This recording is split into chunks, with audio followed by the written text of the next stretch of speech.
Welcome to the Court of the EDI Jester. How are we, everybody? And I hope your day is going well in whichever direction that is, towards bed or up from bed. It's great being global.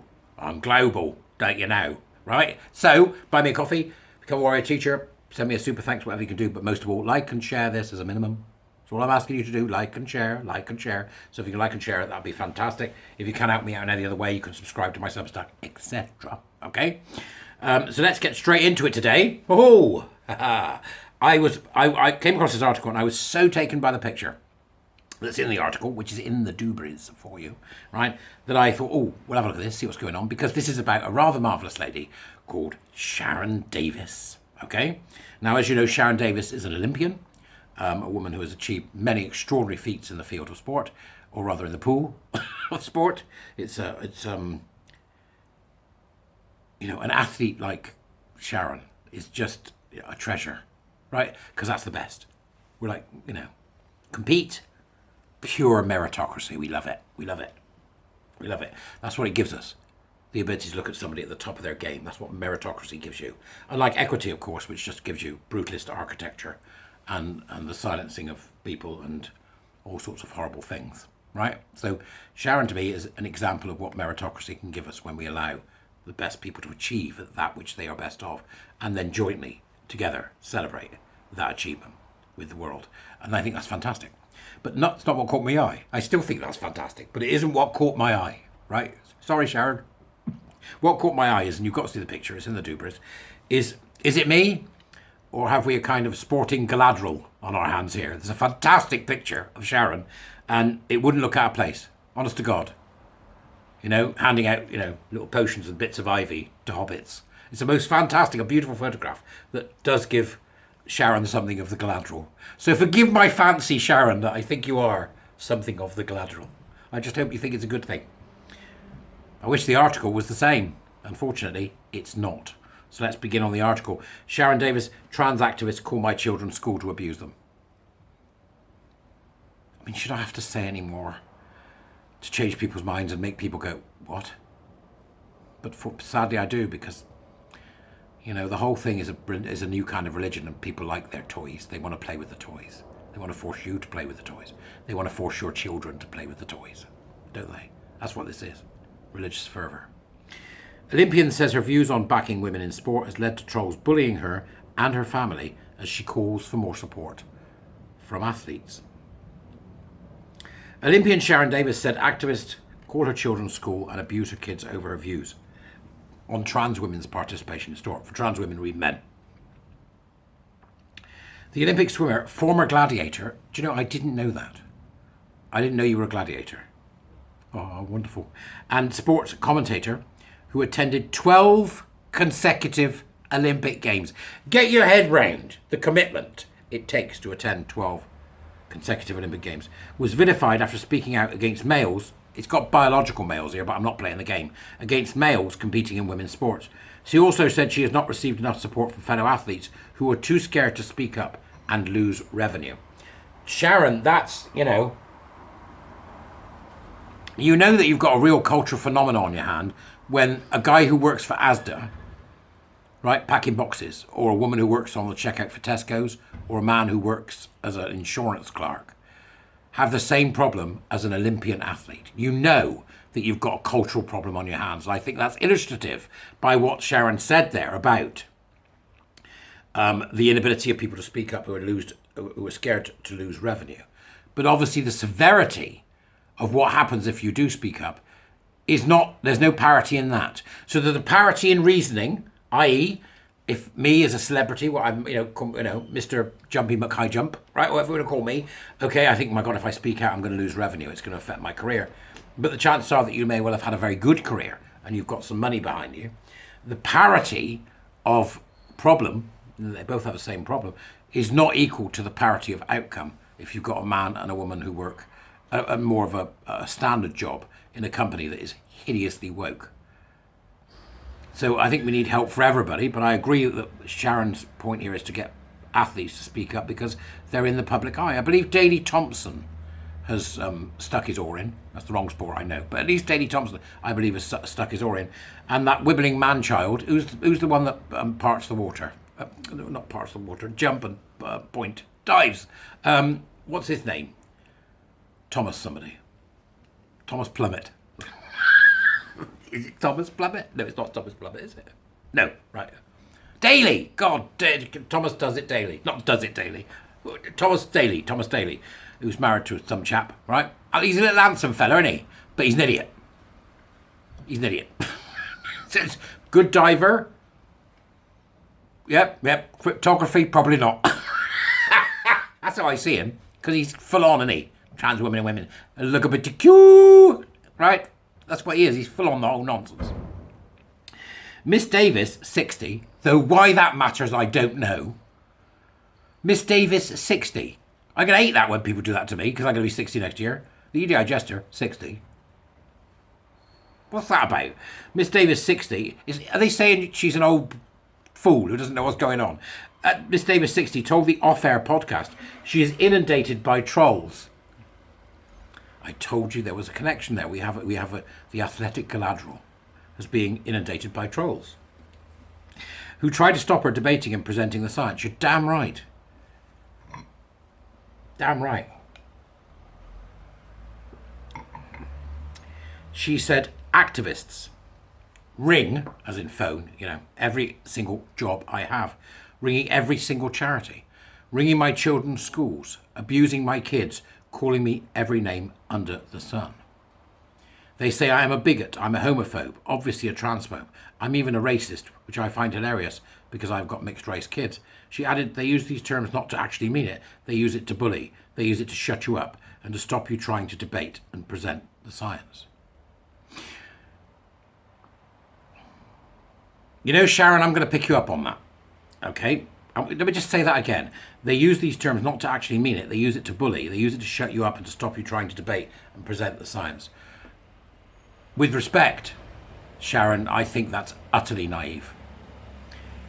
This is critical social justice you're talking about, and they wish to impose a template upon the country and upon the US, upon the world, the truth be told.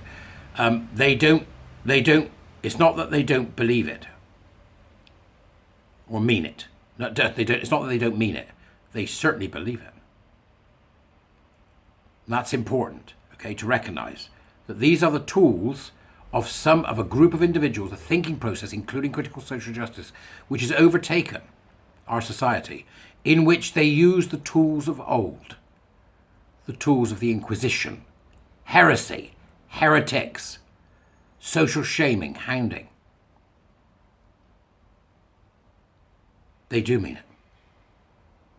They do mean it. That's the point. Miss Davies, who has won numerous major titles and medals, including 5 world master records and an MBE awarded by the Queen for services to sport, has 3 children and 1 granddaughter. Right, so first thing I want to know, Sharon, is how can you look like that and be a grandmother? Tell me! Look at me! Look! Every day I wake up and think, not what am I going to do today? I wake up and think, what's going to stop working today? How do you look like that? Look at me. Give us your secret. Is it oil of Ule? It doesn't exist anymore. I don't know.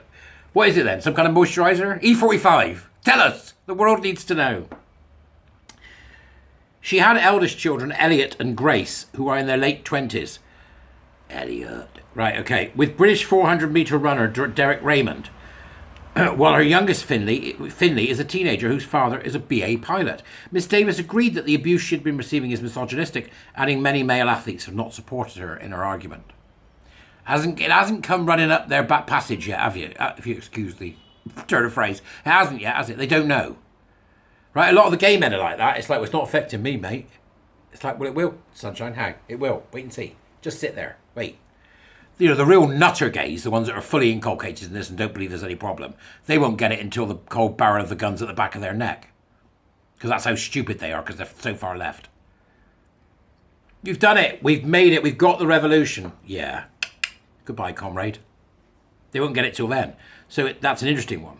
And Sharon says, I think they keep their heads down because they don't want it to affect their revenue. Sharon, that's I absolutely agree that there is an element of that, but I would add to that, they also don't want it to shatter their map of meaning. Because once you get this, it does that. It shatters your map of meaning. It shatters your understanding of how you are and how you fit into the world. You have to change it. You have to alter. You have to learn. So I think it's not just about the revenue. I think that's important. It is, of course. But I think there is something there about not wanting to have to shatter their map of meaning, or having an inability to learn in a world where constant learning is now a necessity in order for us to move forward and to prevent the kind of things, the kind of fraudulent activities we're seeing surrounding critical social justice, gender identity, queer theory, critical race theory. In 2017 to 2018, over a weekend, I contacted 60 of my friends in the world of sport. Every single one of them is an Olympic medalist or a world champion, and every single one of those is a household name. Can you imagine the party? The stories they tell. Oh, it's a rarefied atmosphere you're in there, you know?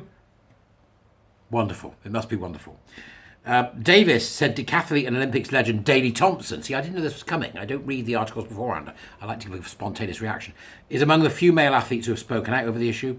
Daley doesn't get the same abuse. That's because he's male. However, she said the 65-year-old does not face the same abuse as she has. She said Daley gets 100th of the abuse I get, and he has exactly the same views and says exactly the same thing. This is the misogyny of the trans rights movement at work, in plain sight, red in tooth and claw. It feels like it is totally and utterly a men's rights movement. You think? Yep, I do too. Historically, women get hit over the head with this "be kind" slogan. It's so funny. These things happen. Sharon, you've mentioned that because that came up this week in the Warrior Teacher Programme about the dangerous nature of "be kind." The dangerous nature of that idea. Be kind. It's this sort of awful, cloying, sickly, sweet-smelling idea of "be kind." Yeah, if you turn around to men and you said, well, let's be kind to Lance Armstrong. He was only cheating a little bit. It's not going to matter. He's only got a 1% advantage on us. Let him carry on. They would just laugh in your face. Miss Davies, who now works for BBC Sport, has just released a book, Unfair Play, The Battle for Women's Sport, in which she discusses the challenges posed by trans women, men, competing in women's sport. She has previously said that after she wrote to the International Olympic Committee about the issue, she lost the vast majority of my work, quote, unquote. In 2022, Miss Davies warned of a wave of legal action from females, it says biological females, but I'm not playing the game, from females if American transgender swimmer, man, Leah Thomas, and other trans athletes, men, continued to compete in women's swimming. In June that year, FINA, the world's governing swimming body, barred trans women from elite competitions if they had undergone male puberty. Makes no difference. Sex segregated, it's easy. Women's, anyone's. They won't want that, will they? Because it doesn't give them access to the women's spaces. They won't want it. Women's, anyone's. They won't want it. Because if it's women's and men, these men, right, they've got a distinct advantage. We all know this. It's cobblers. They all keep going around, no, there's no advantage. Yeah, there is. What, are you mad? Mad. Riley Dennis, one it said. Riley Dennis, fantastic. Yeah, she said her husband could beat her flat out without thinking about it. It's got nothing to do with male puberty, you bloody idiots. It's got to do with being male. That's the exclusion factor. Sports, you can exclude males. I'm not saying that little Billy, who's 6, who wants to have a game of rounders with the girls, shouldn't be able to have a game of rounders with the girls. But I couldn't. When I was a kid, you didn't do rounders with the girls. We all did rounders together, but the boys did rugby. A few of the girls did rugby, but we didn't do it together. You know, people who make decisions at that level are sensible. But any competitive event, no way on God's earth that boys should be versing girls. It's insane. But then the whole thing doesn't matter to them. That's what you've got to remember, is I think it doesn't matter to them. So from that perspective, Sharon, imagine my horror a few years back when I went to a sports day. That was awful. I wish I hadn't gone. Children are vile, aren't they? They don't sit still. I went to a sports day and they were running, these little kids, doing the egg and spoon race. Do you remember that? I swear to God, they're still using the same plaster of Paris eggs that were in the cupboard during the Blitz, right? They're all running doing these eggs. They stopped them at the end and made them all walk over the finishing line at the same time so that nobody actually won. Everybody just completed it. And then they all got a little thing saying, you completed the race. If that's how they think, that's how the equity wallers think, they don't care whether you win or lose. Do they? They don't care because they don't like meritocracy. They don't like people to stand out. Because if you stand out, that's not equality. In their book, that's not equity. See? Scary, scary stuff when you look into it. Miss Davies welcomed the news from FINA that they were going to exclude, stating, "I can't tell you how proud I am of my sport. FINA and FINA president for doing the science, asking the athletes, coaches, and standing up for fair sport for females. Swimming will always welcome everyone, no matter how you identify. Identity is immaterial, as Sharon is saying here, but fairness is the cornerstone of sport, absolutely. The Union Cyclist Internationale has banned trans women cyclists who have gone through male puberty, so they ban males. Just all you need to say, right? And athletics and rugby have similar policies. Other bodies have followed suit, with British rowing banning trans women from female-only domestic competitions from September. This is a great piece of news that is happening. I feel terribly for Sharon, who's had this situation with her children and other areas in which she's working being affected by these awful, revolting men and their handmaiden allies.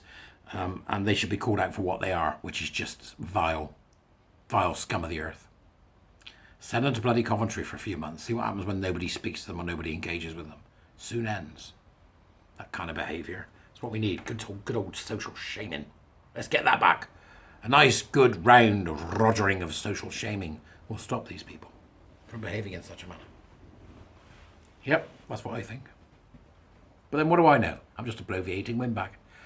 That's it. Go and have a look at the article if you wish to. You can follow Sharon on Twitter. She's always active in engaging with these things. We must also remember the work that has been done, for example, by a number of women in the field, including Emma Hilton, and many other women who have worked to ensure that women's sport remains just that, women's sport. And to all of them, I thank you, because we're winning. Go Emma, go Kathy, go Sharon, go everybody else involved in ensuring the safety of women and the fairness of women's sport. I'll see you later, peeps. We're winning. Bye.